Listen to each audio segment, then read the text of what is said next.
Mesdames, messieurs, bienvenue dans le Monday Meeting. Et qu'est-ce que le Monday Meeting? Le Monday Meeting, c'est la réunion d'amis qui sont aussi entrepreneurs. Et c'est une simple discussion entre nous sur des sujets qui nous portent à cœur. Ne vous attendez pas à une masterclass ou bien un tuto sur l'entrepreneuriat. C'est une simple discussion. Et je suis accompagné de mes deux amis, mes deux fraternels comparses, Félix et Sergio. Yeah. Comment ça va les gars? Impeccable. Ouais, ça va très bien. Écoutez, on a eu cette première expérience du premier épisode. Donc, non, de l'épisode 0. On s'est pas mis d'accord. Forcément.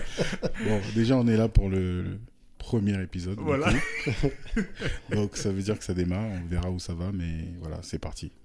Ça, c'est un truc dans la gestion de projet. C'est bien important quand vous faites justement votre projet, de bien vous mettre d'accord sur les termes. Parce que parfois, il peut y avoir un individu au sein du groupe qui tente de faire passer de force une idée. Et c'est bien qu'il soit rattrapé par ses collègues. Par la patrouille. Bon les gars, comment ça va? Impeccable. Impeccable. Ouais. Félix? Bah nickel. Ouais. Impeccable. Écoutez, on est sur le deuxième épisode. Non. Il insiste, hein. Il insiste. Il veut pas lâcher. Bon, vous avez reconnu le forceur. Je plaide coupable. On est sur ce premier épisode et c'est vrai que dans le premier épisode, on a quand même évoqué cette notion de liberté et en fait, en découle tout un tas de problématiques ou tout un tas de sujets.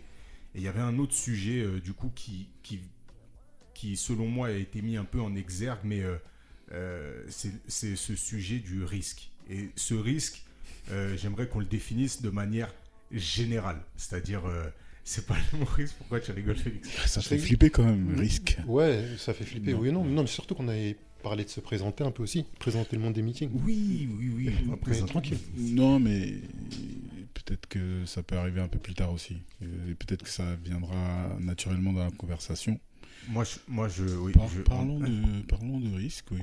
Je pense aussi que tout au long de nos discussions, je pense que si vous avez écouté l'épisode 0 du coup, la notion de liberté reviendra naturellement dans la conversation.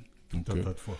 allons-y, parlons de risque. Et en effet, je pense que c'est bien. C'est vrai qu'on définit en même temps que vous.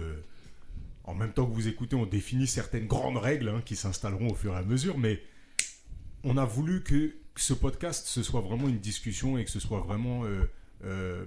voilà, c'est pas une réunion. On n'est pas sur une réunion, on n'est pas sur un format type pour vous dire on n'écrit pas le squelette exact de chaque épisode. On veut garder justement cette liberté de ton et d'argumentaire. On n'a pas de taille précise sur la durée des épisodes. Donc peut-être que vous en aurez de 45 minutes et peut-être qu'un jour vous en aurez de 3 heures. Grand bien vous fasse d'écouter 3 heures nos charmantes voix derrière vos oreilles. Ça va passer tout seul. Ça passera. Ouais.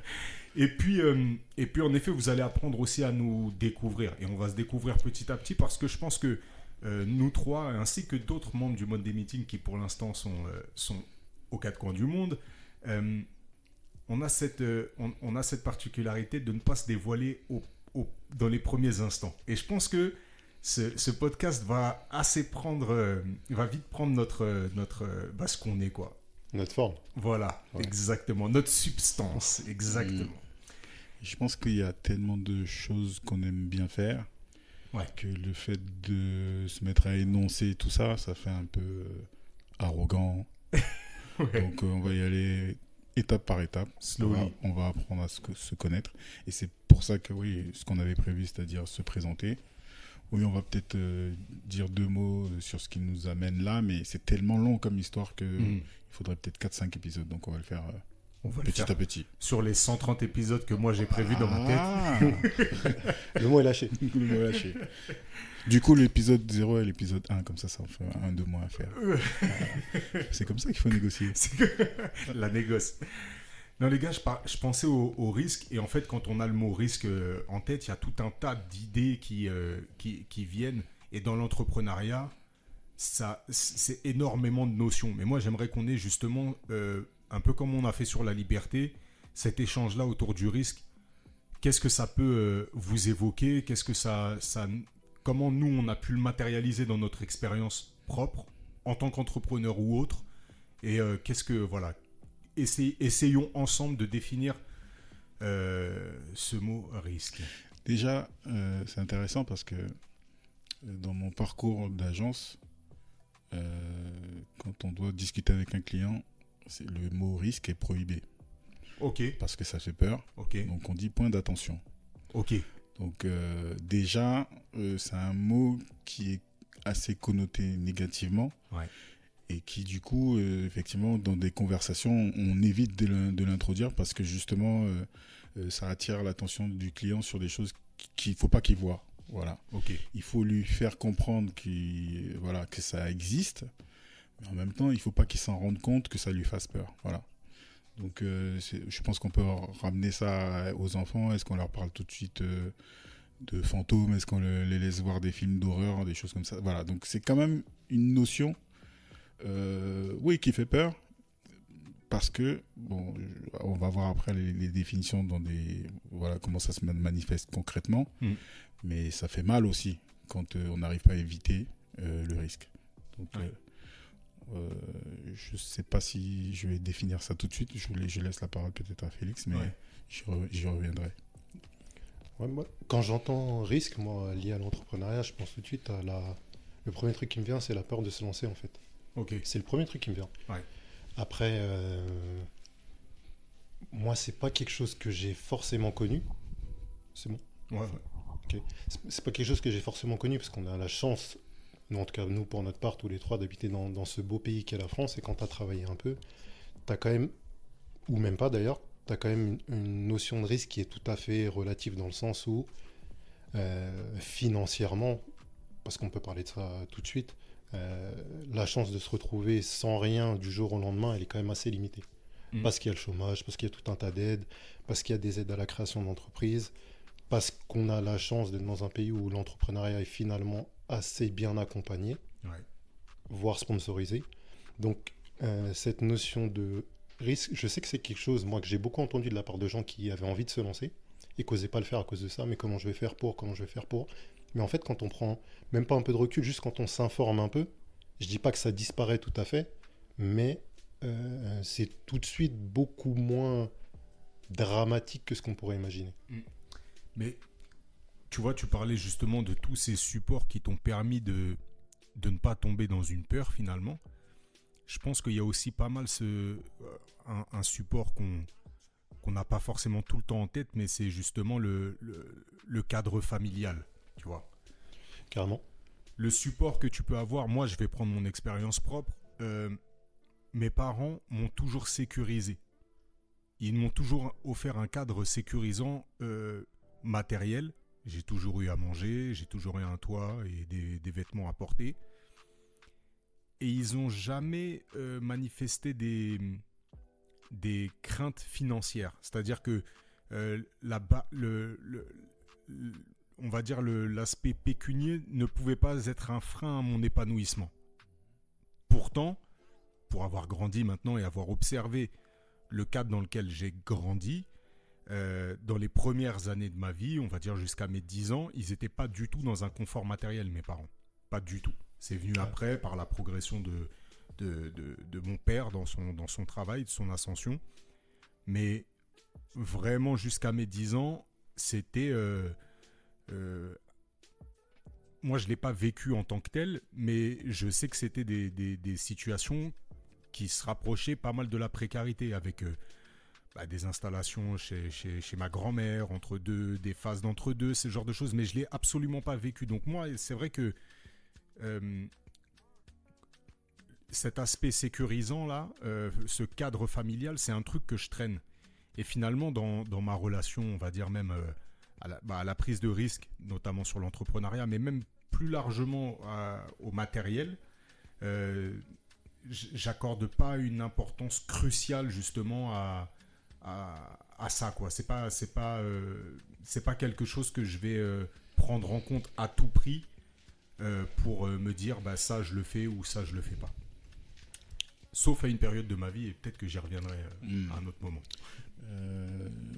Félix, tout à l'heure, tu parlais du côté la France, l'accompagnement. Et c'est vrai, il y a pas mal de dispositifs qui existent pour pouvoir démarrer son entreprise et naviguer à peu près sereinement. Mais par contre, qu'est-ce que c'est bien caché? D'ailleurs, on y reviendra certainement un jour, mais à un moment donné, après avoir traversé ce qu'on a traversé, je commençais à penser à justement accompagner des gens qui voulaient se lancer dans ça, qui avaient justement peur de tous ces risques-là, du démarrage d'une société, et juste leur expliquer certaines choses qui existent et qui sont très très très très difficiles à trouver parce qu'elles sont cachées un peu partout. Il y a des réponses chez Pôle emploi, il y a des réponses chez des entrepreneurs qui font des conférences, des choses comme ça. Mais voilà, c'était juste pour dire, je ne suis pas tout à fait d'accord sur le fait que ce soit accessible à tout un chacun. Non, après, c'est clair que moi, je pense avoir un biais, parce que dans les études que j'ai fait, le dernier cursus que j'ai suivi, c'était justement sur l'entrepreneuriat, la création d'entreprise. Ouais. Donc, il y avait déjà quelques réponses que moi, j'ai eues, qui sont, c'est vrai, peut-être pas à la portée de tout le monde. C'est pas pénant de dire ça, mais qu'on n'a pas forcément partout en libre accès, c'est clair. Et donc, pour revenir sur mon cas personnel, je ne sais pas si je peux parler tout de suite de ce que toi tu as pu vivre, Vincent, et comment le cadre familial te donne ou pas une âme d'entrepreneur. Tout ce que je peux dire, c'est que le moment où j'ai dû y aller, c'était tellement évident que c'était la seule solution. Ouais. Et je raccroche ça à l'épisode précédent. C'était la fenêtre par laquelle il fallait que je m'évade, quoi. Ouais. Donc quand à un moment donné tu es devant ton ordinateur au bureau, que globalement ça va, tu as un salaire correct, ce que tu fais, c'est pas si déplaisant non plus, mais ça va pas. C'est que forcément il y a un truc qui t'étouffe et qu'il faut trouver cet espace de liberté dans lequel tu t'exprimes à 100%, quoi. Bah, tu vois, moi je l'exprimais aussi dans le premier épisode, mais finalement le besoin de liberté a permis de franchir cette étape du risque qu'on s'est fixé. Mais je me rends compte aussi que cette notion de risque qui s'impose à nous ou à toute personne qui a envie de créer ou d'entreprendre ou de monter une structure, elle est beaucoup liée justement aussi à cet environnement familial et à ce que tu vas traîner comme bagage, entre guillemets, en termes d'éducation. Et moi, je vais prendre... Ouais, c'est ça, tu vois. Je prends mon exemple. Moi, je suis issu d'une famille où la quintessence de la réussite, c'était d'être fonctionnaire. Mm-hmm. Tu vois ? C'est-à-dire que ma grand-mère, qui était vraiment la matriarche. La matriarche par excellence, le dogme en question, c'était si tu es titulaire de la fonction publique, c'est bon. En fait, lui, il a réussi sa vie, réellement. Et ça a été célébré chez moi le jour où je suis rentré justement dans la fonction publique territoriale. C'était une réussite. Et ce qui est marrant, c'était qu'en parallèle, mon grand cousin, qui est de 5 ans mon aîné, montait, lui, son business. Et c'était le paria. Et c'était une source d'inquiétude pour ma grand-mère qui était, mais vraiment, elle n'arrivait pas du tout à matérialiser ce qu'il allait faire de sa vie. C'était ses mots, tu vois. Mais bon, après, rien n'est trop grand pour une grand-mère qui veut tenir d'une main de fer l'ensemble de sa famille. Mais c'était vraiment... c'était vraiment dans le même momentum. Moi, je rentrais dans la fonction publique et puis lui, il créait son business. Et pour moi, lui, il était en train de réussir. Mm-hmm. Il était vraiment en train de réussir. Et moi, à côté de ça, j'avais réussi une branche, mais je savais que c'était pas une fin en soi. Et c'est des pensées limitantes, des croyances limitantes que j'ai eues pendant longtemps. On nous abreuve de tout un tas de choses. Et en effet, je me suis retrouvé quand même avec ce facteur risque au moment où je dois me lancer, à me dire est-ce que je calcule bien mon coût. Mais en effet, ce besoin de liberté a été prédominant et finalement j'ai outrepassé cette première prise de risque. C'est difficile de s'extraire de ce cadre familial-là.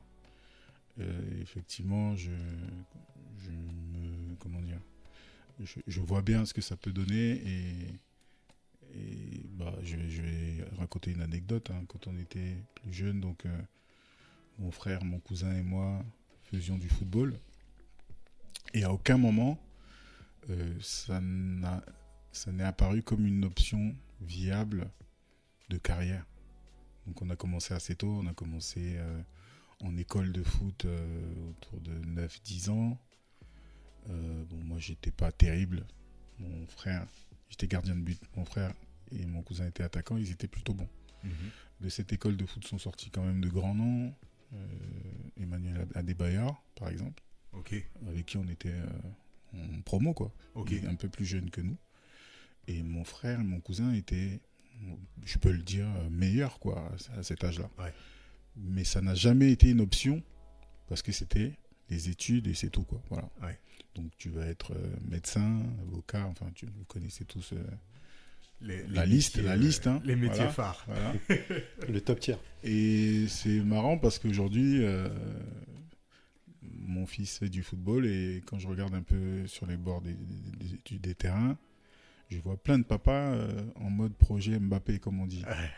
Voilà. C'est-à-dire que maintenant, Kylian Project. Voilà, avocat, c'est pas marrant. Il faut aller en Arabie Saoudite ramasser les 700 millions. Les 700 millions, ouais. Exactement. Donc oui, c'est difficile de s'en extraire. Après, je pense pas que ça m'ait transformé moi ou que ça ait éteint la flamme de l'entrepreneur et de l'homme libre. Par contre, c'est vrai que avant d'en arriver là, j'ai voulu inconsciemment rassurer un peu tout le monde. Prendre le chemin, la fac, les diplômes, le bon job qui va bien, dans une belle agence, tout le monde est content. Et après, quand tu te rends compte que c'est quand même une cage, malgré tout, c'est un peu violent. C'est le risque du salariat et du chemin classique, on va dire. Et du coup, le risque de sauter le pas, et pour moi, n'était pas un risque du tout. Il fallait que je le fasse de toute façon. Voilà. On verra d'autres risques, et il y en a plein dans l'entrepreneuriat. Énorme. C'est déjà le premier, je vois qu'on prend le temps de développer, mais c'est important de passer par là, oui. Yes. Quelque chose à dire? Non, moi, ce que je vois de ce qu'on vient de se dire, c'est que la notion de risque, elle est totalement corrélée à la notion de peur. Et ça, c'est quelque chose qui m'a frappé la première fois que je l'ai entendu. C'est que seulement 7% de nos peurs sont fondées. Ce qui veut dire que 93% du temps où on a peur pour rien.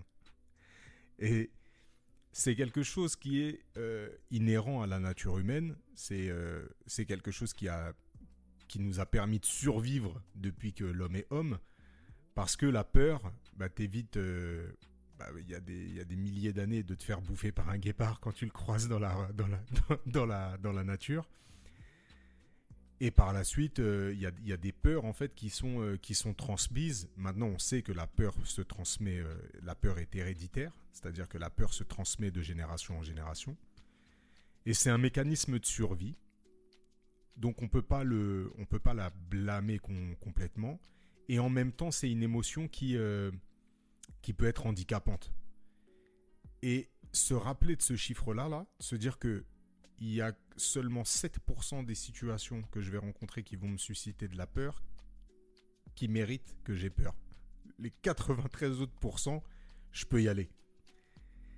Et ça, c'est quelque chose qui m'a pas mal libéré, moi, de cette notion de risque. De me dire, en fait, les risques, il faut les mesurer. Et en même temps, il faut arriver à rationaliser, chose qu'on a du mal à faire quand on est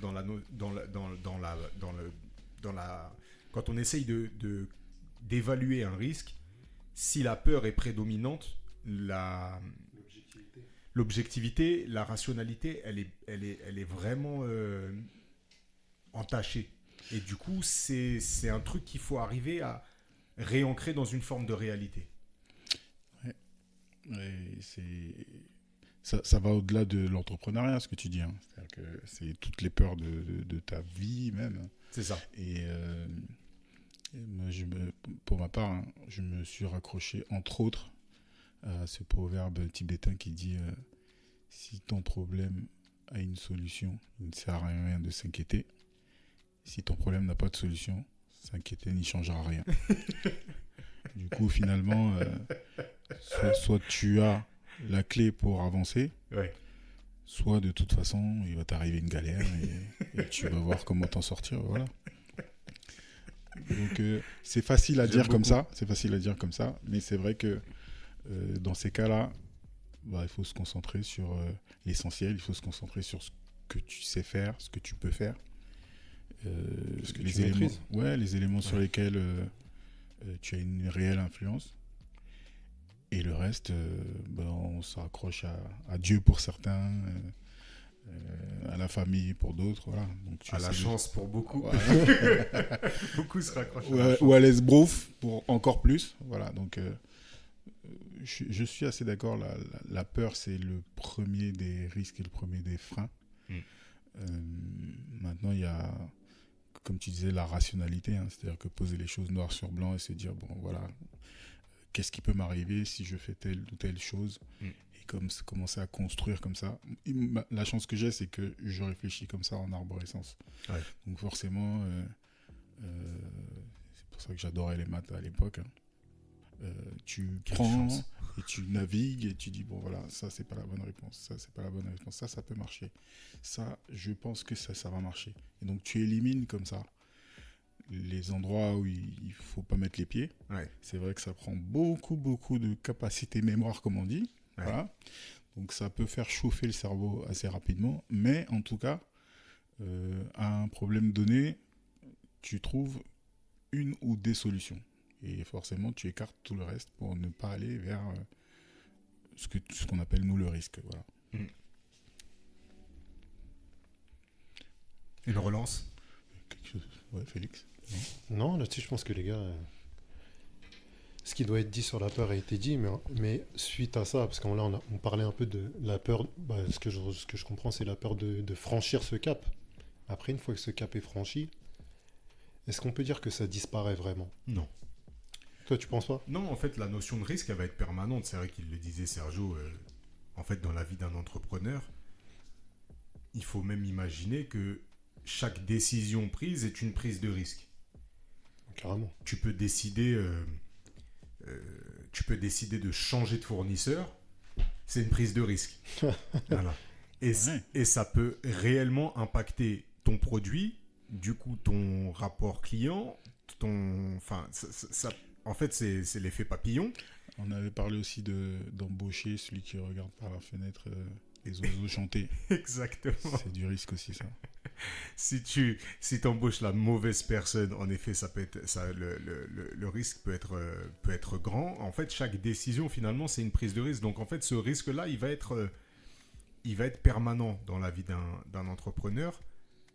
Moi, ce qui m'intéresse, c'est de me dire, est-ce qu'on peut décorréler le risque de la peur ? Tu vois, cette notion de risque, est-ce qu'on peut le décorréler de la peur ? C'est-à-dire que je change de fournisseur. Voilà, on va prendre ce cas concret. Moi, j'ai eu ça. J'ai eu ce cas concret. Donc, moi, je suis photographe. Et dans la photographie, je fais énormément je fais différentes choses. Je fais une partie entrepreneuriale, donc vraiment du corporate, portrait d'entreprise, reportage d'entreprise, du packshot. Et puis, je vais avoir un volet plus privé avec justement le mariage. Je me suis vraiment spécialisé dans le mariage pour le privé. J'essaye de ne pas faire de grossesse ou autre. Je me suis vraiment spécialisé dans le mariage. Et je travaillais avec un fournisseur avec lequel ça se passait vraiment très bien, puisque c'est un fournisseur français. qui était... Oula, qu'est-ce que ça veut dire, ça? Non, parce que le fait qu'il Made soit... in Macron. En fait, je vais expliquer donc rapidement, sans rentrer dans les détails de ce business, mais en gros, c'est un business qui, en France, pour les impressions, ça a été totalement disrupté par les fournisseurs étrangers. Donc, notamment les Turcs, les Italiens, les Portugais. Donc là-bas, ils ont des coûts de production qui sont moindres. Et en plus de ça, ils sont vraiment spécialisés dans le mariage, dans le monde du mariage. Donc en termes de livres, tout ce qui va être produit dérivé autour de la photo de mariage, ils ont vraiment raflé le business. Moi, je travaillais avec un fournisseur français pour la simple et bonne raison que je voulais être en confiance, 1, sur les délais de livraison et 2, sur le SAV. Donc, j'ai mesuré entre guillemets les risques, mais là, ils étaient liés à une forme de peur. La peur de ne pas être livré dans les temps, donc de ne pas pouvoir respecter mes délais auprès des clients. Et deuxièmement, la peur de ne pas pouvoir faire des retours rapidement ou dans la bonne langue et compagnie. Donc là, c'était lié à une peur. Donc j'ai choisi le confort, payer plus cher avec un acteur français et de pouvoir avoir un service après-vente et compagnie, et puis surtout un lien avec les imprimeurs. Mais il s'est avéré qu'au final, les coûts de production, ils sont chers en France. Ça, c'était la première chose, mais finalement, ils travaillaient bien, donc j'ai gardé, malgré les coûts de production, j'ai gardé ce fournisseur. Jusqu'à un moment où, en fait, il n'y a pas de renouvellement de leurs produits, il n'y a pas de, on va dire, c'est même pas des gestes commerciaux, mais une forme de fidélisation. En plus de ça, le gérant a ultra mal géré sa boîte, et on verra dans d'autres épisodes ce que ça veut dire que mal gérer sa boîte, mais en l'occurrence, il a mis une pression de dingue sur ses employés et il n'a pas été crédible à certains moments, ce qui fait que les employés se sont mis à cracher sur la boîte, sur l'entreprise, en ma présence. Et puis ensuite, c'est devenu même carrément la petite joke, et puis c'est devenu le poison. Donc les gars, maintenant, enfin à la fin de notre relation professionnelle, quand j'allais là-bas, j'arrivais et j'étais devenu l'exutoire en fait. Ah, tu sais pas ce qu'il nous a fait, et il se mettait à me raconter toutes les dingueries. C'est pas grave, moi dans toutes les expériences, j'essaye de capitaliser un peu, j'ai écouté ce qu'il faut pas faire, voilà. Bon, finalement, je suis retourné sur des salons, j'ai cherché d'autres fournisseurs, et puis j'ai trouvé d'autres fournisseurs, et d'un coup, en fait, j'ai vu le gap que moi, ça allait me donner de passer chez ces autres fournisseurs, parce que en termes de produits, ce que je pouvais proposer, ma palette était bien plus large. Je pouvais en plus de ça l'implémenter dans certaines formules ou faire des ventes additionnelles, et pour le coup, mes ventes additionnelles elles étaient même plus stagnantes, j'arrivais plus à vendre de produits additionnels. Et pourquoi ? Parce que j'arrivais même pas à défendre les produits, parce que ça y est, j'y croyais plus, ça faisait 4 ans que je tournais avec, et voilà, j'avais pas d'amour pour ce produit-là. Et donc en fait, cette prise de risque, finalement, ça a été de se dire, je pars sur un nouveau fournisseur. Et là où je vois que c'était totalement lié à la peur, les premières fois où j'avais choisi le fournisseur français, c'est qu'en fait, tout se passe magnifiquement bien avec d'autres fournisseurs, qu'ils soient étrangers ou autres. C'est des business qui s'adressent à toute l'Europe, et donc une grosse partie aussi en France. Donc forcément, tu as un interlocuteur qui parle français. Et puis au pire des cas, il y a Google Translate. Et au fait, au pire des cas, je comprends l'anglais en fait. Donc tout ça, c'est des choses, et ça m'amène à ce truc-là de se dire comment on peut décorréler le facteur risque de la peur, de l'émotion. Je pense que tu as donné la clé dans ta dernière phrase. C'est que ces clés-là, tu les avais déjà il y a 4 ans avant. Ouais. C'est-à-dire que tu comprenais déjà l'anglais, tu avais déjà Google Translate. C'est juste que après il y a plusieurs aspects, je pense, mais je pense dans tout ce qui est business, j'aime pas dire ça, mais les choses elles arrivent un peu quand elles doivent arriver. Ça veut dire que c'est pas de la magie ou de la sorcellerie ce que je dis, c'est plus une question de maturité dans un sens, de là où tu en es, de là où t'as envie, de la direction que tu as envie de prendre. C'est un peu une question de maturité. Quand je dis maturité, c'est pas infantilisant, c'est plus se dire là j'ai pas d'autre choix que ou bien finalement j'ai pris le temps de réfléchir sur mon business et en fait c'est pas si grave quoi. Ouais. En fait c'est pas si grave, je pense, qui t'aide à faire pas mal de choses quand tu es entrepreneur, et qui permet justement aussi de décorréler un peu le risque de la peur. C'est qu'en fait le risque il se déconstruit facilement. Je vais pas reciter le proverbe tibétain que Sergio a magnifiquement. J'ai cru que tu allais me l'attribuer. Non, surtout pas. Non, mais tu as bien fait de le relever. C'est qu'en fait, finalement, je pense que c'est un peu à ça que ça se résume la vie d'entrepreneur aussi, c'est de comprendre ce qui t'arrive parfois et essayer de déconstruire un peu tous les trucs qui te bloquent pour pouvoir avancer. En fait, moi, je vois mon cheminement que comme ça. Bon, il y a une situation, il y a une réponse à donner. Comment je fais? Et en fait, quand tu es orienté solution, entre guillemets, c'est-à-dire qu'est-ce que je peux faire pour moi, pour mon business, pour mes clients, pour être mieux dans ma vie, pour avoir plus de temps libre, tu te mets un peu à te libérer de tes peurs parce qu'elles t'entravent quelque part. Et en fait, tu vois le risque comme juste un problème à résoudre, tout simplement. Avant même d'en arriver aux peurs, en fait, je t'écoutais, Vincent, quand tu parlais de fournisseurs, et puis finalement, on a essayé de commencer à parler de différents types de risques. Il y a une chose que moi, j'ai tellement intégrée dans mon parcours que j'en parle peu finalement. J'avais pas cette peur au départ parce que dans mon parcours de formation, donc vous l'avez compris, hein, j'ai fait des maths, de l'informatique, j'ai basculé sur du multimédia et mon premier job dans le multimédia, c'était chef de projet. Okay. Et ton rôle en tant que chef de projet, c'est de faire du projet, c'est-à-dire quelque chose qui n'existe pas, projet, on se projette, ouais. Donc voilà, on imagine quelque chose, de faire du projet une réalisation. Et comment tu fais ça? Tu dois respecter un planning, un budget et un périmètre. C'est-à-dire, qu'est-ce qu'il y a dans ce projet-là? Donc, il faut déjà savoir définir tout ça. Et ensuite, il faut commencer à lister tous les risques possibles sur ton chemin vers cette réalisation-là.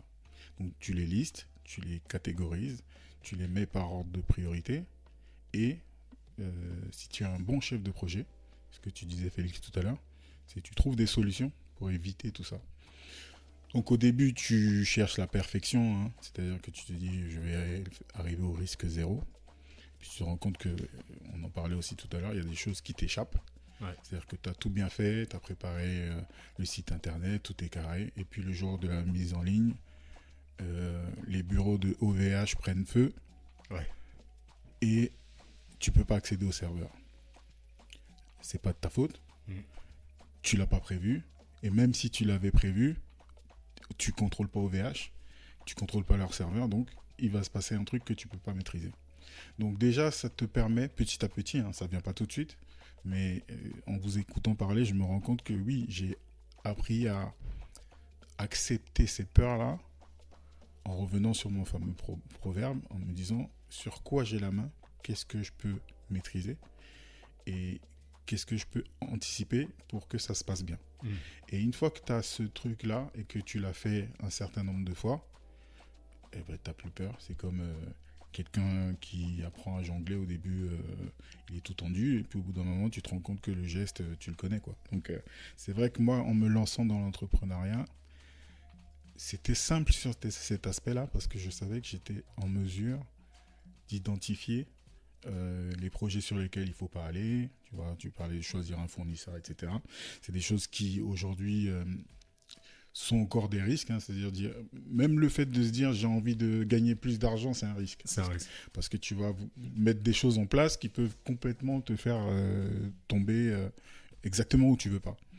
Donc, le fait de catégoriser ces risques-là, les identifier, les mesurer, bah, tu sais là où tu dois passer un peu plus de temps, mettre un peu plus d'énergie, et tu sais les zones sur lesquelles, entre guillemets, ça roule. Il viendra peut-être, mais dans ton business que je connais bien, il y a certains aspects qui vont quasiment tout seuls, et puis il y a d'autres où tant que tu n'es pas là, ça ne marche pas, quoi. Voilà. Donc, c'est pour moi, en tout cas, le côté peur, finalement, se manifeste que sur des choses que je sais que je ne maîtrise pas. Voilà. Et tout le reste, oui, c'est pour ça que je disais, c'est plus des points d'attention. Faut pas oublier ça, mais ça ne me fait pas peur. Ouais. Voilà. Mais c'est ce que disait Félix, et ce que tu dis, en fait, finalement, se rejoignent vachement, en tout cas dans ma tête, là, c'est que il y a quand même en fait, les peurs vont diminuer avec l'expérience. Du coup, le risque est beaucoup plus facilement mesurable par l'expérience. Et ça rejoint aussi une pensée que j'ai en discutant avec vous, c'est que on peut pas, selon moi, on ne peut pas prendre tous les risques au même moment. Et il y a des moments où on va avoir besoin de se sécuriser, et je pense que c'est ce que tu disais aussi quand tu me disais, à ce moment-là, tu as choisi ça parce que il y a tout un tas d'autres risques, en fait, qui étaient peut-être beaucoup plus importants que de savoir lequel allait faire le meilleur bouquin au meilleur coût et compagnie. Parce qu'avant, il y a le choix du matériel, il y a la façon de communiquer, de trouver ses clients, il y a quel statut social je vais prendre pour mon entreprise, il y a est-ce que je vais avoir une trésorerie qui va me permettre d'assurer mon activité pendant X temps, et une trésorerie personnelle et puis la trésorerie de mon entreprise. Est-ce que j'ai tout le bagage technique pour pouvoir assurer tel type de prestation? Et en fait, on se rend compte que finalement, ce qui fait peur dans les premiers instants, c'est le fait que tous ces risques-là vont se cumuler. Et pour moi, là vraiment, ça c'est mon expérience et je pense que toute personne fonctionne différemment. Moi, ce qui m'a aidé, c'est de péter un petit peu ces barrières-là, les unes après les autres. Et je prends un truc tout simple, c'est une vision que j'ai eue quand j'ai décidé de vraiment créer mon entreprise. Pour moi, la quintessence de la réussite, c'était d'avoir un site internet. Alors, je me disais, je serais... c'est avec du recul, c'est marrant, mais je me disais, waouh, si un jour, j'ai mon site internet... Et c'était il n'y a pas si longtemps que ça, en fait. C'est ça qui est fou, c'est que c'était il y a tout pile poil 10 ans, en fait. Moi, pour le coup, on m'a tellement fait faire des sites internet pour rien, en tant qu'exercice, que c'est pas que ça n'a pas de valeur, parce que j'ai travaillé sur des gros sites et des sujets très intéressants. Ouais. Mais si on rentre dans le concret, c'est un des conseils que je donne à certains de mes clients, notamment au vu de ce qui se passe aujourd'hui. J'ai tendance à leur dire, faites bien vos réseaux sociaux d'abord. Ouais. Si vous devez mettre de l'argent, commencez par ça. Et puis oui, on me fera peut-être une page internet d'abord. Une vitrine, comme on voilà, appelle ça. Et puis on fera ensuite un site quand le moment sera venu. Et je reviens sur ce que tu disais par rapport aux fournisseurs. Et je croise avec ce que je disais par rapport à classifier les risques et les prioriser.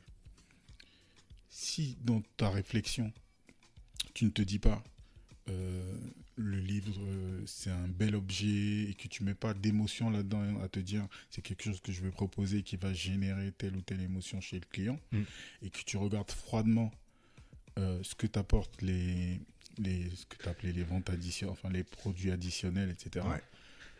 Eh ben, peut-être que tu vas comprendre que ça ne fait que X% de ton chiffre d'affaires et que vaut mieux avoir de la qualité un peu inférieure sur ça et que ça ne va pas forcément changer la face du monde, en tout cas dans ton business. Le seul truc, et ça nous touche un peu tous, et c'est aussi pour ça qu'on se retrouve dans ce fameux Monday Meeting, c'est qu'on a certaines valeurs et que justement faire passer des émotions, c'est fondamental dans notre façon de travailler. Donc quelqu'un d'autre, un autre photographe, aurait dit, écoute, je reste chez ce fournisseur-là qui va me donner des trucs en temps et en heure, et je ne vais pas me casser la tête à essayer de changer ça maintenant. Je ferai peut-être ça dans 2 ans, et il ne se serait pas pris la tête là-dessus. Donc, juste pour dire, pour certains, ce que toi tu vas appeler un risque, lui il le met de côté carrément, parce que c'est pas un truc à traiter maintenant. Voilà. Mais ça, tu vois, ce que tu dis, c'est marrant, je rebondis totalement dessus parce que, en fait, je me suis rendu compte avec le temps que j'arrivais à vendre très très bien à partir du moment où moi j'étais convaincu.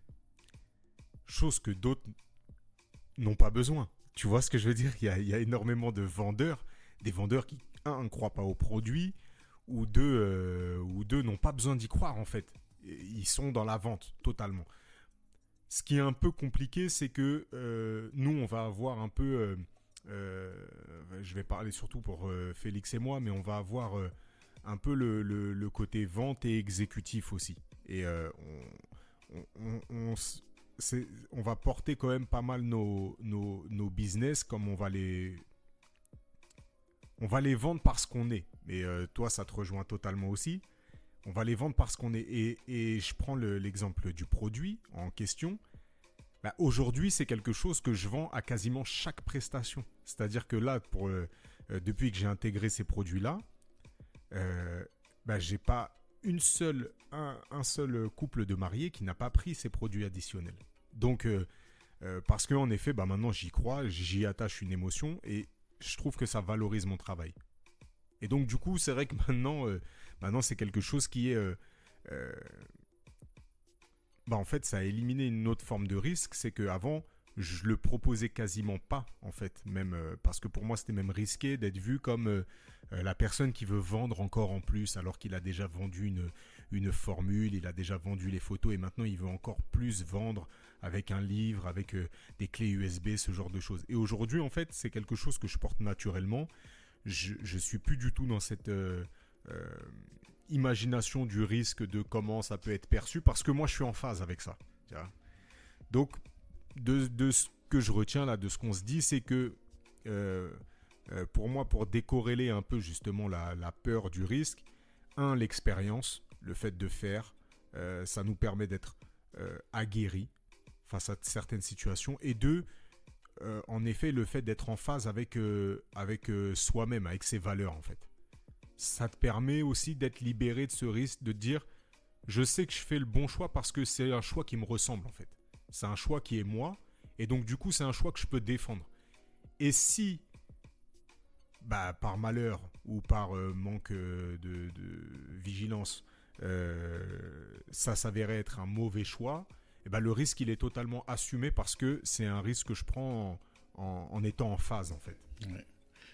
Je reviens juste sur l'expérience. Et quand Félix l'a mentionné tout à l'heure, j'y ai pensé. Maintenant que tu le redis, ça m'y refait penser. Et je me dis, au début, je parlais d'accompagnement. Ouais. Pour moi, il ne faut pas se casser la gueule forcément pour comprendre. Voir quelqu'un se casser la gueule, normalement, ça devrait te faire comprendre. Tu vois, et c'est ce qu'on appelle l'intelligence collective. C'est que tu prends le savoir et l'expérience des autres qui ont déjà été dans cette situation-là et ça t'évite de mettre le pied là-bas, même si tu n'y as jamais été. Tu dois savoir parce que on parlait de famille, on parlait d'entourage, on parle de podcasts, on parle de conférences, etc. Normalement, il y a plein de gens qui ont fait la même chose et quand tu commences à avoir des témoignages concordants sur les mêmes choses, ça devrait déjà t'écarter certains risques. Ouais. Donc l'expérience, quand on y pense, c'est pas juste sa propre expérience. Non. C'est l'expérience de tous ceux qui t'entourent. On parle souvent aussi de contre-exemples. Oui, ça en fait partie. Il faut pouvoir analyser et se dire oui, ça n'a pas marché parce que il s'est passé telle ou telle chose. Voilà. Donc ça, je pense que c'est très important parce que dans cette histoire de liberté, elle est pour moi corrélée au temps. Et il ne faut pas perdre de temps. Si tu peux éviter certains problèmes parce que d'autres l'ont eu, il faut sauter sur l'occasion. Et c'est ce qui fait que le progrès est exponentiel en fait. Parce que justement, on capitalise toutes ces expériences qui ont fait de l'humanité. Et je pense qu'on a un tas d'ouvrages depuis Socrate qui sont disponibles à la portée de tous. Et en effet, en fait, c'est un gain de temps là, tu viens incommensurable. Tu viens de me faire une passe décisive incroyable parce que je m'intéresse à l'intelligence artificielle depuis quelques temps. Ouais. Et l'intelligence artificielle est basée sur ça. L'expérience de tous les autres. Ouais. Et avec toutes les photos de tous les photographes qui ont travaillé pendant des années, on reviendra sur les mauvais côtés, on génère des photos de ouf aujourd'hui, quoi. Ouais. Voilà.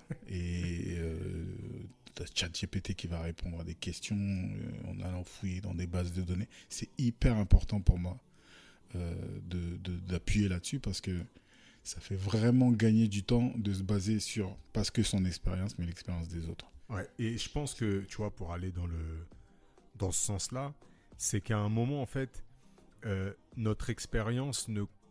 Alors là, c'est une projection, hein. Donc c'est un postulat. Notre expérience peut être amenée à ne plus compter du tout. Tant les expériences et les combinaisons d'expériences auront déjà été faites et qu'on te donnera déjà accès à une forme de solution qui ne te permettra pas forcément d'expérimenter. Et on parlait justement d'intelligence artificielle. L'intelligence artificielle aujourd'hui, elle en est... Alors c'est marrant parce que c'est des concepts algorithmiques qui ont déjà été posés mathématiquement depuis les années 60-70. Mais aujourd'hui, il y a la puissance de calcul qui permet de répondre à ces problématiques. Et ça va vraiment être pour le coup exponentiel puisqu'on est sur des bases de calcul qui se multiplient par milliers de mois en mois, et donc l'accès à la donnée, à l'information et à la puissance de calcul est vraiment en train d'exploser. Et en fait, il parlait d'un concept de... Aujourd'hui, on est sur donc l'intelligence artificielle. Parlait ensuite d'intelligence générale. Donc, l'intelligence générale serait une intelligence qui nous surperforme, chaque être humain, en quasiment tout. En tout, en fait. En tout. En calcul, en échec, en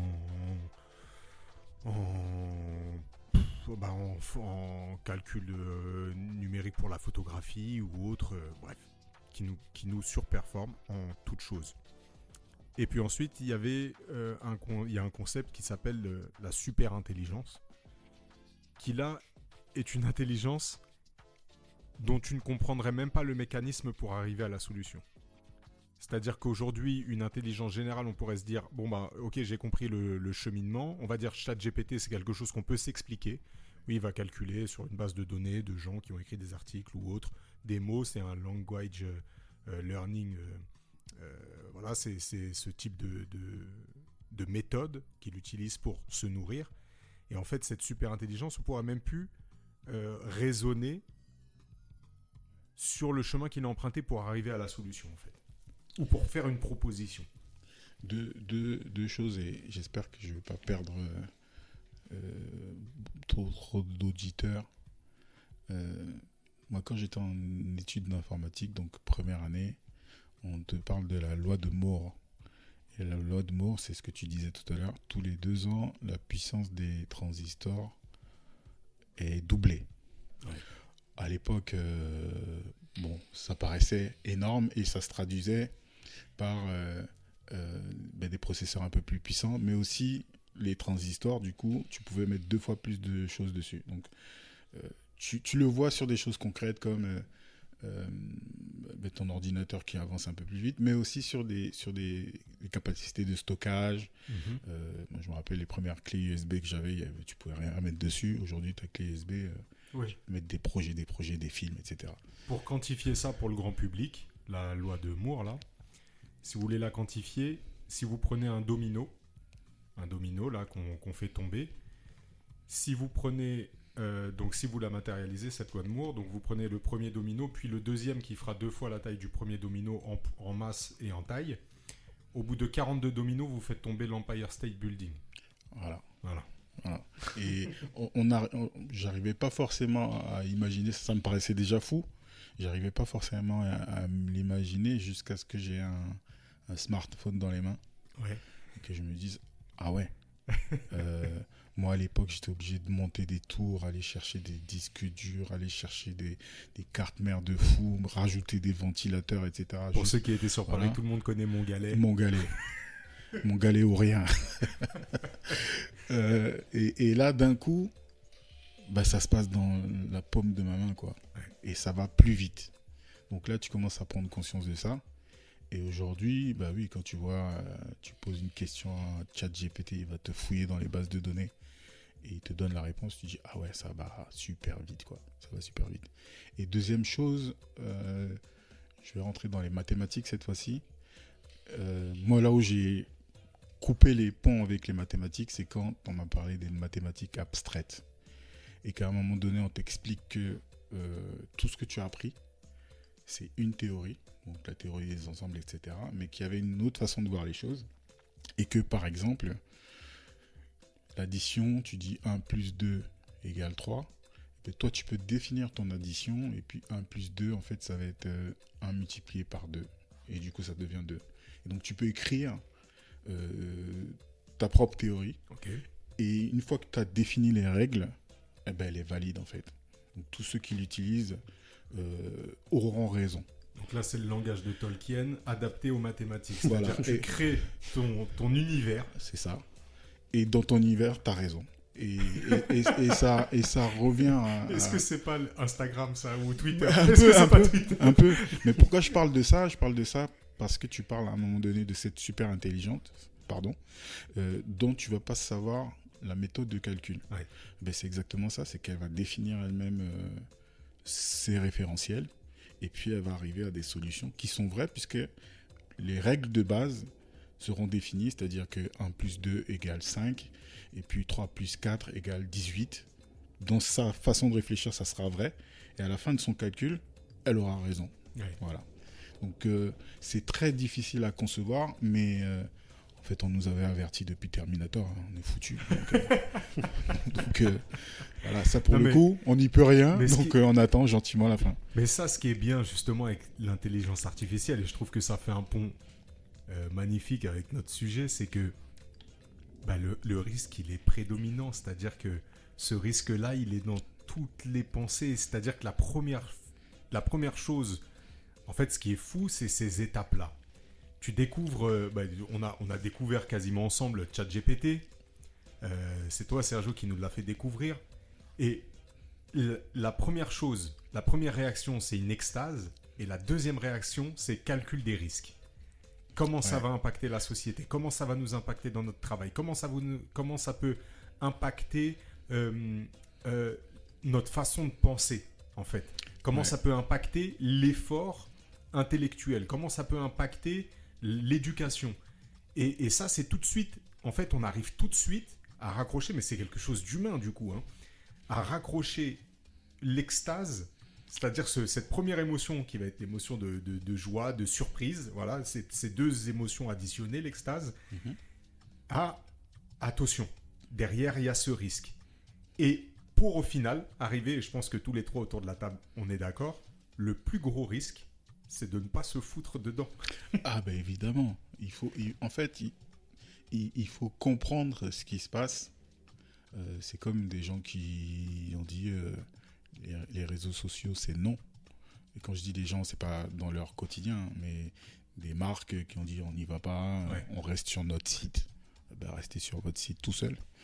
Voilà. Donc à un moment donné, il y a des choses où il faut aller tremper un peu les doigts, sentir ce qui se passe. Il ne faut pas forcément plonger sans réfléchir, mais il faut quand même comprendre ce qui se passe pour pouvoir s'adapter. Et on y reviendra certainement. S'adapter dans l'entrepreneuriat, c'est fondamental.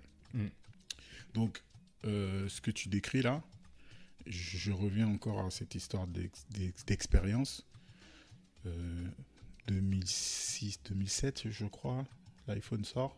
Ouais, oui, ça doit être... formidable, magnifique. À l'époque, en agence, on faisait des sites. Et la tendance était les sites en flash. Toi, tu étais en agence de communication. De communication, marketing services, spécialisé digital. Du coup, donc on produit essentiellement des sites internet, de la newsletter, des contenus vidéo, des jeux, enfin voilà. Super intéressant, super dynamique. Et donc à l'époque, pour avoir cette interactivité, ce qui marchait bien, c'était ce qu'on appelait le Flash. Donc d'Adobe. À l'époque, c'était Macromedia. C'est devenu Adobe, donc Flash, dans Photoshop, Illustrator, tous les logiciels qu'on connaît bien qui sont liés au design. Et ça marchait du tonnerre. Tous les clients voulaient un site en Flash parce que voilà, ça pétait, ça bougeait dans tous les sens. On pouvait rajouter du son, on pouvait faire bouger des choses avec sa souris. On pouvait cliquer partout. Ça, voilà, c'était génial. L'iPhone arrive, Je saurais plus expliquer exactement quelle embrouille il y a entre. Je crois que c'est un peu ce qui se passe en ce moment entre Zuckerberg et Elon Musk. Et du coup, Adobe et Apple se mettent pas d'accord. Alors que c'était les grands amis de l'époque. Voilà. Et du coup, Flash n'est pas embarqué dans l'iPhone. Ouais. Ça veut dire que sur ton iPhone, tu ouvres un site en Flash, tu as une page blanche. Je me rappelle très très bien de cette époque-là. Et moi, quand je rentre dans le multimédia, je touche un peu de Flash, etc. Et je me rends vite compte que c'est le truc à la mode. Les flasheurs à l'agence, c'est un peu les stars. Ouais. 2 ans plus tard, la plupart sont devenus jardiniers. Grand respect pour les jardiniers, mais ils n'avaient pas prévu ça. Une reconversion vitesse grand V. À la vitesse de Flash. À la vitesse de Flash. Voilà. Donc, quand tu as vécu ça, pour le coup, moi, je l'ai vécu. Ouais. Et qu'effectivement, tu vas sur ChatGPT, tu dis, wow, c'est chambé, voilà, ça déclenche ci, ça, etc. Et que tu vas sur Midjourney, tu génères des images. Tu te dis, mais attends, mais je suis photographe. Ouais. Mais je suis designer. Ouais. Mais il est en train de me sortir des pages web il est en train de faire mon tout travail. seul. Ouais. Qu'est-ce qui va se passer pour moi? Ouais. Évidemment que ça te vient à l'esprit. Et très rapidement même. Ouais. Donc soit tu te dis, j'arrête tout, comme on parlait de peur. Voilà, le lapin éclairé par les phares, il bouge plus. Soit tu fais ça, soit tu te dis, il y a toujours une période de latence, donc ces fameux 2 ans avant que les flasheurs commencent à faire des jardins de partout. Et toi, tu te dis, qu'est-ce que je peux faire en 6 mois, 1 an? Est-ce que je m'adapte? Est-ce que je prends un virage? Est-ce que j'avance à fond là-dedans? Voilà, c'est des questions qu'on se pose encore aujourd'hui. Donc peut-être que dans 6 mois, on parlera tous de notre conversation botanique. Voilà. Mais voilà, en tout cas, quand tu as déjà vécu ça, c'est sûr que ça te rappelle des choses pas forcément très marrantes. Pour le coup, moi, ça ne m'avait pas affecté directement. Mais tu vois quand même ce qui se passe, quoi. Ça disrupte tout un marché. Mais la bonne nouvelle dans tout ça, c'est qu'il y a toujours des gens qui font des sites. Oui. Et il y a toujours de la com. Et en fait, j'ai des amis flasheurs qui sont pas devenus jardiniers. Hein. Et puis c'est pas mal non plus d'être jardinier, mais en tout cas qui ont su s'adapter dans ce même milieu du multimédia. Il y a tellement de métiers qui se créent. Encore une autre parenthèse, tu rigolais avec Instagram et tout ça. Aujourd'hui, il y a des spécialistes de ChatGPT qui est sorti il y a quelques temps, juste, tu vois. Donc voilà, il y a tellement de gens qui se mettent des casquettes de boss, de spécialistes, de docteurs que il y a toujours un moyen de s'accrocher à quelque chose et finalement exister, quoi. Ouais, puis au final, moi, de ce que je retiens de ce que vous avez dit sur l'intelligence artificielle, c'est que on parle de risque, mais au final, le risque, c'est qu'une préadaptation quelque part. Parce qu'en fait, ce que je viens de dire il y a 2 secondes, c'est que finalement, il y a toujours des gens qui codent, il y a toujours des gens, ou moins, qui font des sites, il y a toujours des gens qui font de la com. C'est juste des gens qui ont vu les opportunités dans le risque ou dans leur risque d'extinction. On a un ami commun ici, qu'on ne va pas forcément nommer, mais un illustre membre du monde des meetings qui dit « Ceux qui sont mauvais sans intelligence artificielle le seront toujours avec, mais beaucoup plus rapidement. » Et en fait... C'est pas faux. C'est plus que vrai. Et en fait, moi, c'est un peu comme ça, c'est un peu ma lecture du risque, ou en tout cas du progrès technologique, ou de ce qui peut représenter une menace pour l'entrepreneur au sens large. C'est qu'en fait, c'est juste un cap. Enfin, ça peut être autre chose que ça. Mais là, ce dont on parle là actuellement, c'est un cap à franchir ou des décisions à prendre. Pour le mieux, la plupart du temps. Parfois, il n'y a pas de solution, mais comme l'a dit notre ami ici présent, s'il n'y a pas de solution, il n'y a pas de quoi se prendre la tête non plus. Non, c'est clair, c'est clair. J'ai envie de faire un petit exercice là, parce que je me dis, finalement, on peut en parler pendant des heures, hein, et je vais me poser la question à moi. Sur mon parcours d'entrepreneur, quels sont les risques que j'ai vraiment ressentis comme une peur? Et surtout, après coup, est-ce qu'ils étaient fondés ou pas? Bien vu, bien vu. La première chose, c'est que, vous l'avez dit tout à l'heure, je ne suis pas commercial. Ouais. Et mea culpa, à l'époque en agence, on regardait un peu de haut les commerciaux, quoi. Ouais. Voilà. Ouais. Et au bout de peut-être 6 mois, 1 an d'entrepreneuriat, tout seul à monter la boîte, etc., à dire mais ils sont où les projets? Mince. Attends, j'ai mes statuts. J'ai mon comptable. Qu'est-ce qui se passe? J'ai le site internet. J'ai le site internet. J'ai tout le savoir-faire. J'ai des refs. J'ai pas de projet. Voilà. J'ai pas de clients. Et donc, j'ai dit, ah ouais. J'avais, pour des raisons que j'expliquerai certainement dans d'autres numéros, j'avais un peu, pas coupé les ponts, mais j'avais pas fait vivre mon réseau agence, quoi. Voilà. J'étais plus dans cet univers-là. Et du coup, au détour, je pense, d'un pot de départ d'un ancien d'agence où je suis invité, je me retrouve encore dans cet univers-là. Et puis finalement, c'est sympa. Je recommence à passer des coups de fil. Je revois plein de gens et je revois un ancien commercial donc de ma dernière agence. Big up à Henri, s'il m'écoute un jour.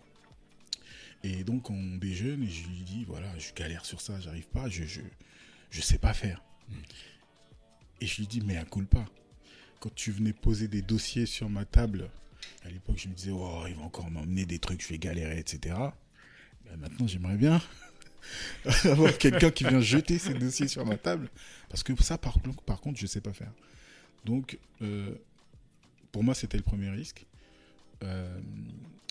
Est-ce que c'était vraiment dangereux? Oui, ça l'était. Parce que si j'avais pas trouvé de solution, on serait pas en train d'en parler maintenant. Là. C'est clair. Donc ça, c'était le premier et le gros qui a demandé justement à ce que je m'adapte, que je change de façon de faire, de stratégie, et que je m'ouvre justement, au lieu d'être le consultant à qui on vient demander. Mais qui va te demander si c'est pas que tu existes en fait. Voilà. Donc on dit le savoir-faire c'est bien, le faire savoir c'est encore mieux. En tout cas, l'un ne va pas sans l'autre. Donc, ça serait le premier. Le deuxième, ça serait, je dirais, au moment où ça commence à fonctionner. Je ne sais pas si on en a parlé dans l'épisode précédent, mais il y a un moment où tu ne peux plus tout faire tout seul. Ouais. Donc, c'est ton entourage. Il y a l'entourage affectif. Et l'entourage professionnel. Quand tu as de la chance, ça peut matcher. Mais aller choisir quelqu'un pour t'aider sur des projets dans lesquels tu mets beaucoup de toi, de qui tu es, de tes valeurs, etc. C'est très, très, très compliqué. Et pour revenir encore à ta question, est-ce que c'était vraiment dangereux? Oui. Parce que ça peut pas forcément couler la boîte, mais par contre ça peut faire que moi j'aille pas bien. Ouais. Voilà, de travailler avec quelqu'un qui a pas mes valeurs, ouais, ça ne me convient pas. Et pour aller encore plus loin, j'ai toujours pas trouvé la solution adéquate. Aujourd'hui ça fonctionne, je suis entouré des gens avec qui je travaille bien et avec qui on fait de beaux projets. Je vais pas citer tous les noms là, mais oui, ils se reconnaîtront. Mais ça m'amène au risque suivant, c'est est-ce que tu as vraiment envie que ça aille plus loin? Est-ce que tu as envie de grandir, grossir, scaler comme on dit. Quand tu regardes un peu les séries ou les films sur les boîtes américaines, etc., on te dit oui que tu as une taille critique et que si tu essaies de passer au-dessus, il y a plein de choses qui changent. Il y a des gens qui vont rentrer dans le capital. Je parle au global en général. Tu vas devoir embaucher plus de monde, etc. Tu vas devoir aller chercher des contrats un peu différents. Tu vas faire des alliances un peu différentes. Tu vas racheter des boîtes, etc. Et en fait, tu vas changer la structure même de l'ADN de ton entreprise. Et là encore, je ne saurais pas te répondre parce que c'est quelque chose qui me travaille aujourd'hui. Tu es dans le calcul du risque en fait. Voilà, là je suis en train de mesurer et d'essayer de... Et quand je dis mesurer, à chaque fois, c'est toujours... je le ramène à moi. Est-ce que je me sens bien? Je me fie à mon intuition qui est liée à mon expérience et je me demande si ça vaut le coup. Voilà. Est-ce que le risque que je vais créer vaut le coup par rapport au gain potentiel de calcul que bénéfice. je vais avoir, bénéfice-risque. Ouais. Voilà. On aura la réponse au 30e Épisode 130, on a dit, c'est ça. Voilà. Bénéfice-risque, je me suis pris pour Olivier Véran, là. Ouais. Ah ouais. C'est chaud. God dang. Toi, Félix, quand tu réfléchis, est-ce qu'il y a des risques que tu avais analysés ou que tu avais en tête au moment où tu t'es dit, allez, ma vie, c'est d'entreprendre et je monte une structure et voilà. Bah, Ou alors à d'autres moments, finalement, de ta vie d'entrepreneur. Au moment où on s'est lancé, du coup, parce que pour recontextualiser un peu, Vincent et moi, on a une société de production audiovisuelle qu'on co-gère. C'est ça. Donc, il y avait de ce fait-là déjà. Et du fait, en fait, ça m'amène à pas mal d'autres questions. Il y a beaucoup de risques qui ont été éludés de fait, de par mon éducation, de par le monde des meetings. On y reviendra peut-être un jour sur l'explication de la création, ou en tout cas de la genèse ou du but profond de cette association finalement d'amis. Ouais. Mais de cette intelligence collective et de mon expérience propre, familiale, il y a beaucoup de choses beaucoup de questions ou de peurs en tout cas qui n'ont pas été présentes quand je me suis lancé. Par contre, il nous a arrivé dans le taf d'être confronté à des situations qu'on n'avait clairement pas anticipées. Et là, ça devient différent. Parce que moi, mon rôle, en gros, dans cette entreprise, c'est de gérer la relation client et l'organisation des tournages. Donc, mon rôle, grosso modo, c'est d'anticiper les risques et de faire en sorte que les choses n'arrivent pas. En tout cas, les choses négatives n'arrivent pas. Qu'un plan se déroule sans accroc. Exactement. Ouais, moi, c'est ça. Hannibal. Moi, Je vais te renommer Hannibal. Grosso modo, c'est ça mon taf. Et sauf qu'il y a des fois où il y a des accros. Et en fait, c'est un peu... je sais pas si je commence par parler du positif ou du négatif, mais grosso modo, ce que j'en tire là actuellement, là, alors on enregistre ce podcast, c'est que finalement, tout va bien. On a perdu du temps, parfois. On a perdu de l'argent aussi, parfois. Mais au final, on est toujours là. On bosse, on avance et on est plus haut que là où on était hier. Donc finalement, cette question du risque, elle est atténuée par les résultats ou par ses conséquences réelles. Tu vois, ces fameux 93%, 7%, c'est ça. Ouais. Ça se vérifie. Et du coup, est-ce que tu as des exemples de risques que tu aurais pu matérialiser et qui finalement étaient surestimés? Une surestimation du risque? Ouais, j'en ai un, pas mal. C'était au début de notre... c'est pas de notre association, c'est au moment où on a lancé les statuts et on a commencé à avoir un de nos premiers gros contrats. Ouais. Pour recontextualiser un peu, on faisait de la production pour un clip de variété allemande, donc c'était une grosse production, c'était des artistes allemands qui venaient en France avec tout ce que ça implique en logistique, etc. Signé sur un gros label. Ouais, non, même pas celui-là, avant ça. Ok. Ah ouais, non, oui, c'est vrai qu'on a eu pas mal de galères. On a eu pas mal de galères, mais je parle pas de celle-là. Ok. Celle-là, ça sera pour un prochain épisode, un peu plus marrant. Mais du coup, on prévoit tout, on bosse. On avait pris... il y avait mon frère qui avait travaillé avec nous sur ce truc-là, donc c'était carré pour le coup. On était bien, on était prêts. C'était notre premier truc à l'international déjà. Il me semble qu'on n'avait rien fait avant. Et moi, j'étais totalement absent à cette période-là, donc Félix avait géré totalement seul le dossier, ce qui complexifie la chose. Je croyais que tu allais dire que c'était pour ça qu'il y avait eu un petit couac. Mais bon, tranquille. Non, du tout. Il faut savoir que quand il y a un couac, c'est la faute du chef de projet. Voilà.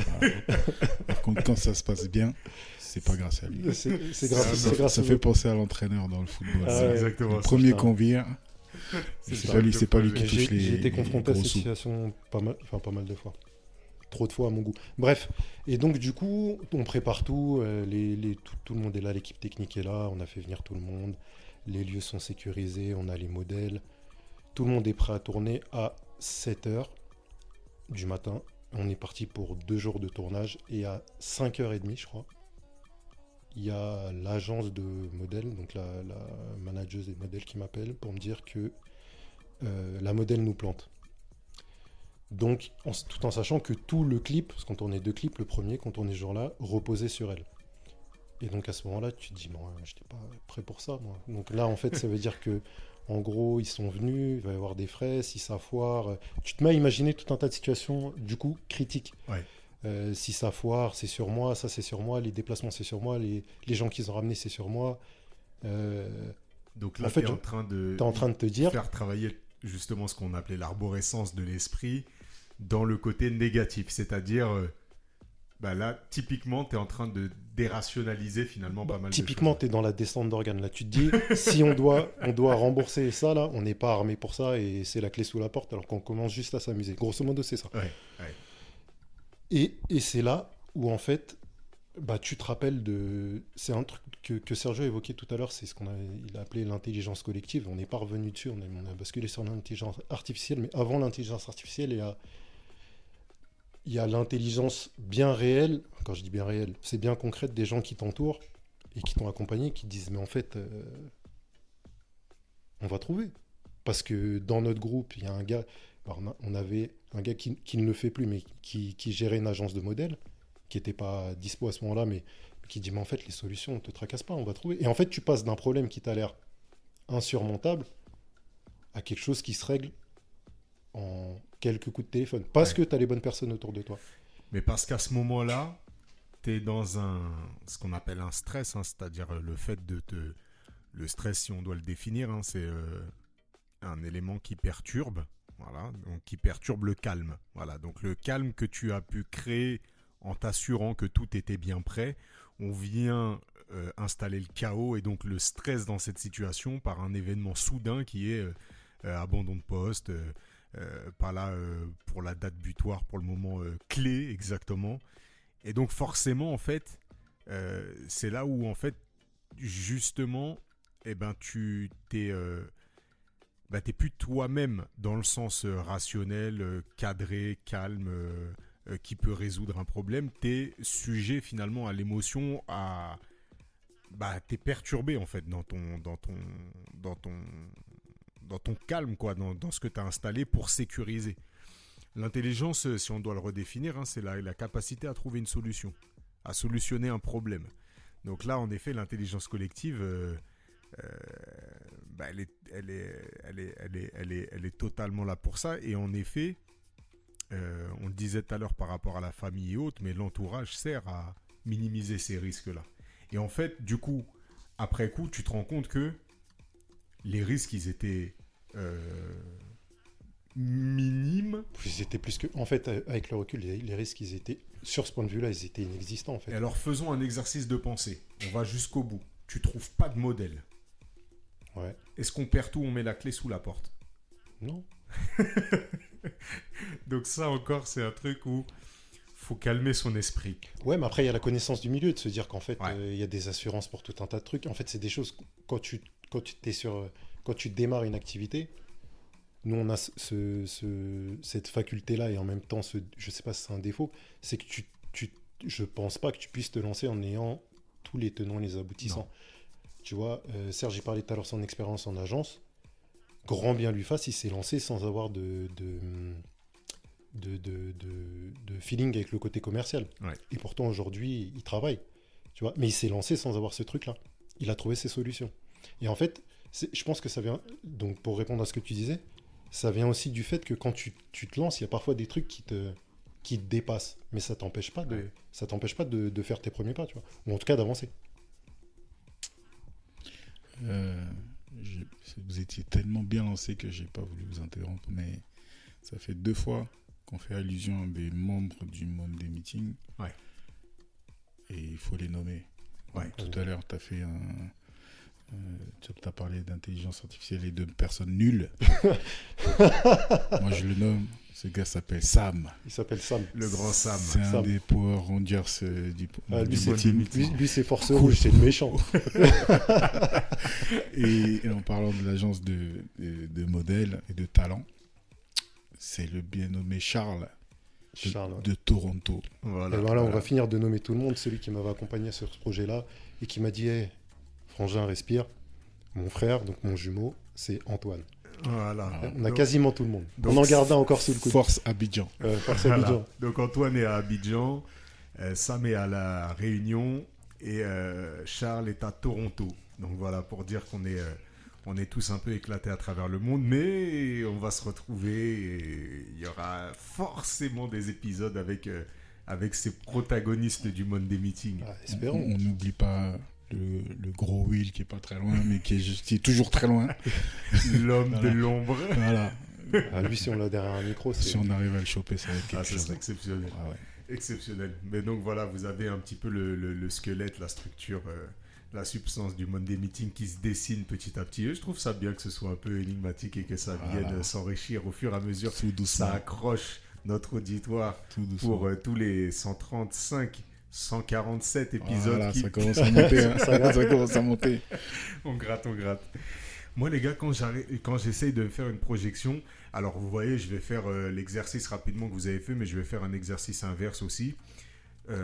Mais clairement, quand je me suis lancé, ce qui est paradoxal, je me suis lancé au pire moment, entre guillemets, de ma vie. Donc, j'ai lâché un taf ultra sécurisé d'un point de vue financier, puisque j'étais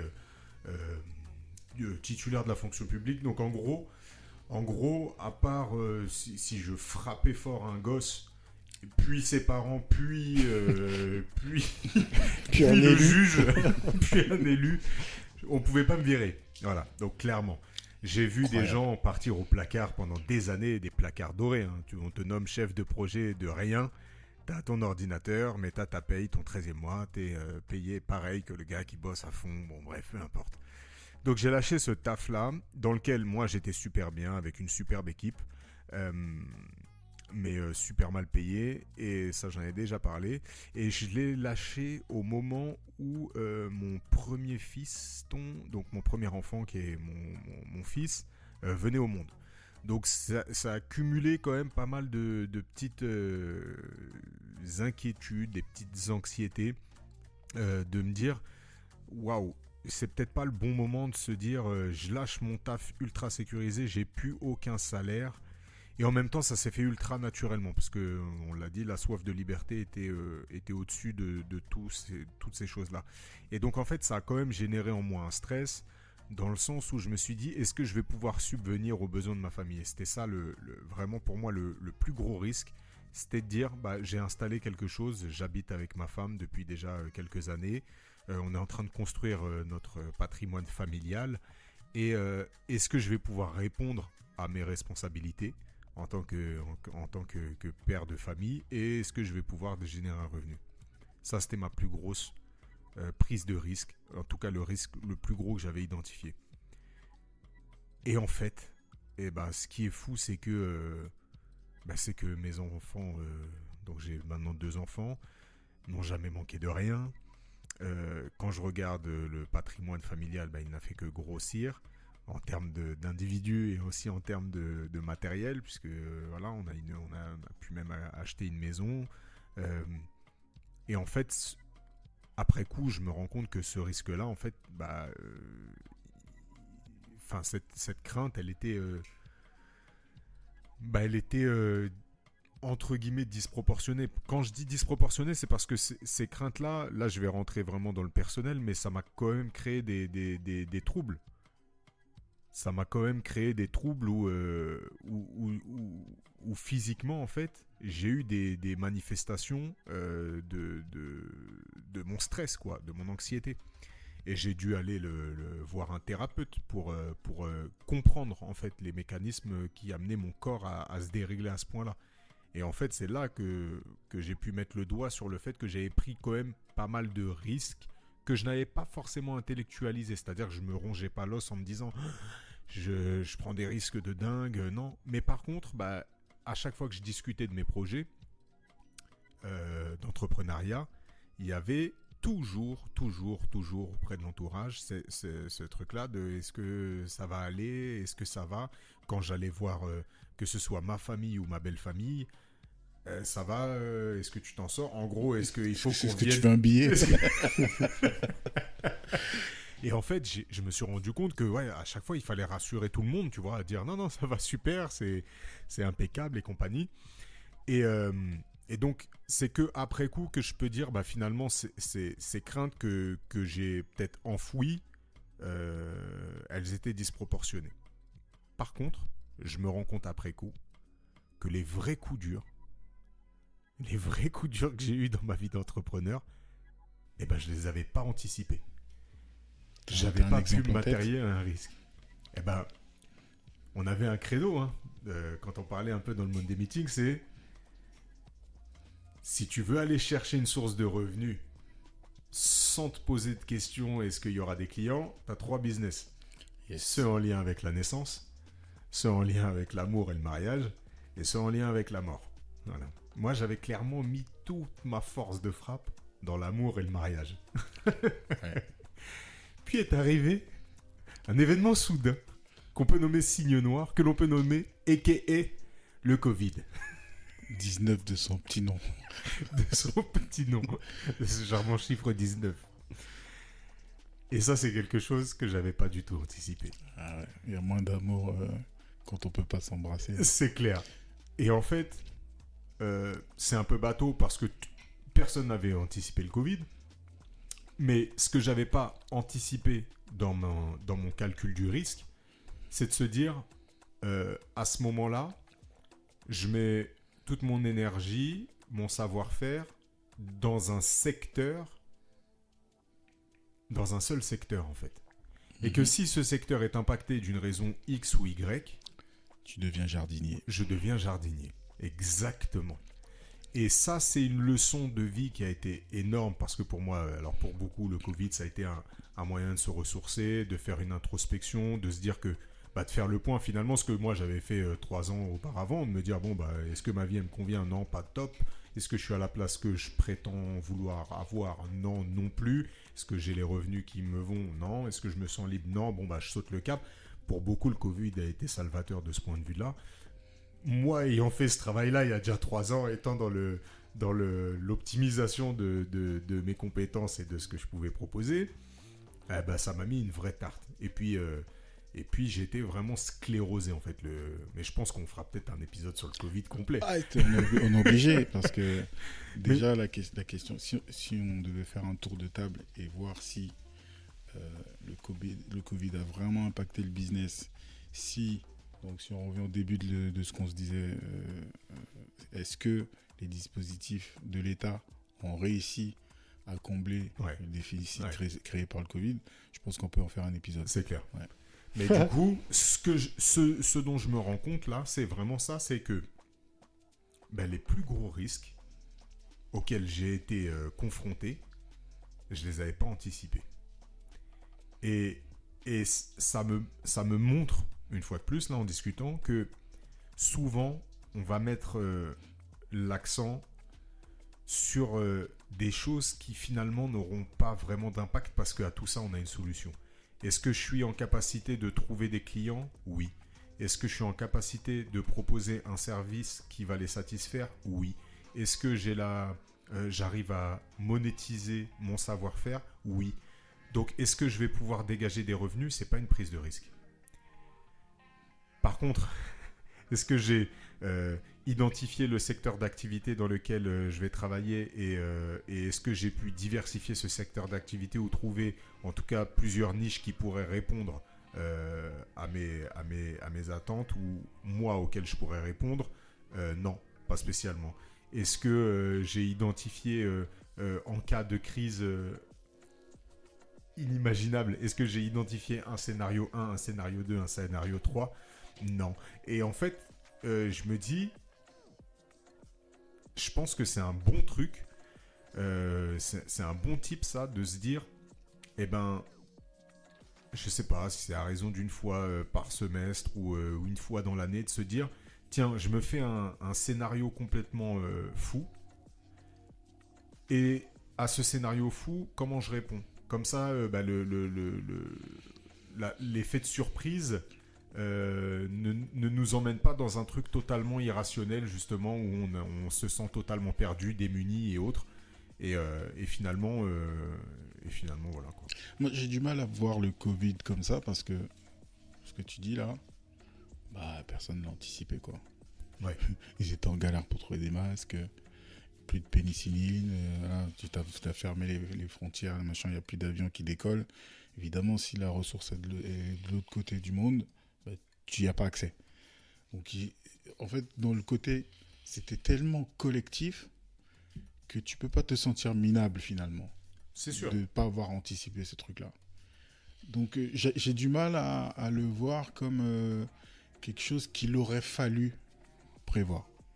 Donc, évidemment, comme je disais, ça peut être l'objet d'un épisode parce qu'il a fallu mettre des choses en place et notamment réfléchir à l'après. Ça revient à ce que je disais, hein, quand l'iPhone sort et qu'il n'y a pas flash dessus, normalement, ça enclenche des choses. Ouais. Quand ChatGPT arrive et que tu te dis qu'est-ce que va devenir mon métier, ça doit enclencher des choses. Donc, quand ce risque que tu n'as pas vu arrive, oui, effectivement, il ne faut pas faire le lapin éclairé par des phares, il faut vite se mettre en action. Mais par contre, ne pas l'avoir vu venir, ouais, je sais pas. Hein, pour moi, c'est pas... Ouais, mais même au-delà de ça, même au-delà de la responsabilité, tu parlais de faire un scénario catastrophe tous les semestres et tout. Enfin, moi, je suis pas dans cette optique-là. Parce qu'en fait, je me dis que... En fait, c'est... Pourquoi se miner finalement? Tu vois, parce que là, tu parles du Covid, et c'est ultra spécifique, mais des événements type Covid, il y en a eu dans l'histoire, et il y en aura certainement d'autres. Il y en aura certainement d'autres. Et du coup, ça fait partie des impondérables de la vie. Tu vois, moi, je vais pas reciter ce qui a déjà été cité 2 fois sur les solutions, pas de solutions, mais en tout cas, moi, dans ma philosophie, ça m'aide beaucoup dans ma façon de vivre, même de gérer notre entreprise, tu vois, de composer avec ce avec quoi je peux composer et de pas trop m'attarder sur ces imprévus-là. Après, là, c'est d'un point de vue purement perso et je pense que ça vient de la construction psychologique, tu vois. Ouais. Au-delà de la construction psychologique, pour moi, c'est plus me dire si je continue, vraiment, je fais le même exercice et que je classifie les risques et que je leur donne de l'importance, est-ce qu'il faut aller mettre beaucoup d'efforts sur quelque chose qui ne va pas arriver ou a très très très très très peu de chances d'arriver? Et est-ce que tu veux être le survivaliste qui a prévu qu'il y aurait des zombies et qui du coup a son bunker, etc. Oui, si ça se produit, c'est le mec génial, mais ça ne se produira pas. Donc moi, c'est le con en fait. Moi, c'était plus un truc où tu te fais... Mais après, ce que tu dis, c'est tout à fait juste, Félix. C'est que c'est un truc ultra personnel et ça dépend de la construction de chacun. Mais moi, j'ai été le lapin devant les feux. Ouais. Qui s'est sclérosé et qui s'est dit, je vais le prendre Non, c'est pas une voiture que j'allais prendre, c'était un train. Ouais. J'ai dit, putain, mais il approche vachement vite, le train, je vais le prendre. Et je me rends compte que, en fait, aujourd'hui, donc c'est toujours plus facile de traiter une catastrophe une fois qu'elle est passée, hein, mais je me rends compte de tous les moves que j'aurais pu faire à ce moment-là qui m'auraient permis de capitaliser beaucoup plus que ce que je n'ai capitalisé durant cette crise, parce que j'en suis ressorti forcément grandi. Et je me dis, me faire... c'est même pas une projection de genre... bon, bah voilà, on est sur cataclysme nucléaire et compagnie, bon, bah là, fin du game. Mais plutôt me dire, ok, mon secteur d'activité, là, en tout cas, le gros client que j'ai ciblé et pour lequel je suis peut-être dépendant à 70% de mon chiffre d'affaires, pour une raison X ou Y, il n'est plus là. Qu'est-ce que je mets en place, en fait? Est-ce que je diversifie pas un petit peu? Est-ce que je vais pas chercher peut-être un autre client ou un autre secteur d'activité pour lequel je peux répondre? C'est plus dans ce sens-là, en fait. C'est pas un scénario catastrophe, c'est plutôt une projection de me dire, ok, là, aujourd'hui, c'est viable parce que il y a tous ces facteurs-là. Si demain, 1 ou 2 facteurs s'éteignent, est-ce que ça met en péril la boîte? Est-ce que je vais devoir développer un effort que tout le monde va développer en même temps et donc peut-être ne pas avoir un coup d'avance sur d'autres? C'est plutôt dans ce sens-là, tu vois. Bah, moi, je vais répondre pour toi, te connaissant. Pour le coup, c'est une peur infondée. Ouais. Puisque déjà, si tu prends la grande majorité des entrepreneurs, il y en a très peu qui ont autant de business, je parle même pas de possibilités, mais de business déjà lancé. Ouais. C'est-à-dire que on parle de photos de mariage, on parle de production audiovisuelle, c'est très large. Ça veut dire c'est du clip, c'est de l'institutionnel, voilà. Donc il y a plein de choses. Du podcast, il y a plein de choses dedans. Donc déjà là, dans la diversité de choses que tu proposes, tu devrais être rassuré. Et je t'avoue que moi, je me suis jamais vraiment posé la question, est-ce qu'il faut que je diversifie? Parce que j'avais déjà du mal à me dire sur quoi je mets l'accent.